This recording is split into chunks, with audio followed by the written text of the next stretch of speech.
Hello Simon, thank you very much for joining us once again. Good morning. So obviously we spoke to you about a year ago at the last BioBusiness. How have things changed between then and now? Well, I think we're on a funding day today, so that gives you some of the indications that funding is still the tricky part of the game.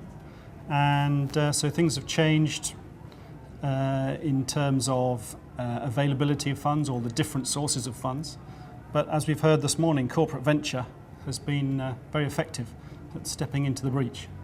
Now, like me, you've been lighting up the Twitter sphere with some of the comments that have been made, because you were, of course, moderating the morning session as well. What were the key things that came out of that? Well, I think there were two obvious observations, Twitter worth observations. One was the SR1 confirmation that they had saved the biotech industry, which raised a few eyebrows, but in a sense corporate venture has stepped into the breach.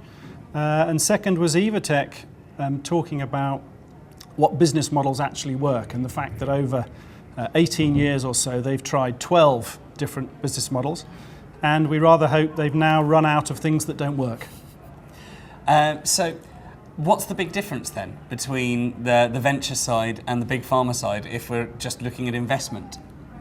Well, availability. I mean, the VCs have to raise funds, and that's difficult for them to do with the exit markets. So the corporate ventures, in a sense, are pretty much the only game in town. So the change is faces at the table to a degree.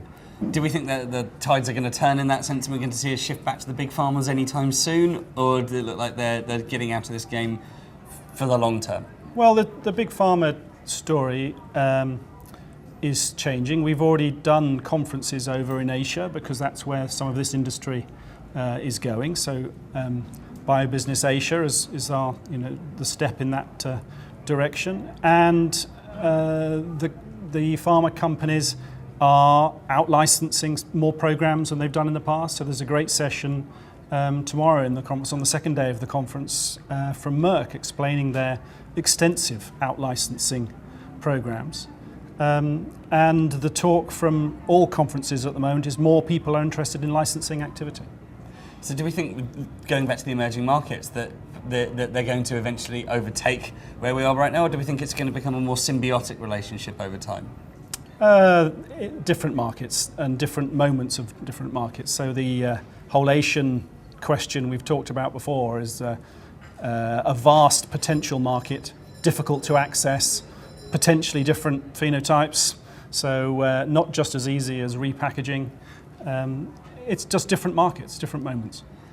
So the same question that we pretty much ask everyone, but seem to get dramatically different answers. Going forward, what do you think the big challenges for the industry are going to be? Well, the issue of the new drugs coming onto the market continues to be an issue, and the lack of availability of new products coming through, and so we have to find a way to engage with that. We've heard this morning about the difficulty of engaging with academia, for instance, and the sources of new technologies, new ideas. I think that's one of the issues we've got to tackle. For myself, personalised medicine is one of the areas that is going to be most exciting as a way of addressing that. But we can follow down the line and do later stage development only for so long. We need a pipeline of new products coming in, and we need to find a way of financing that, and that is difficult.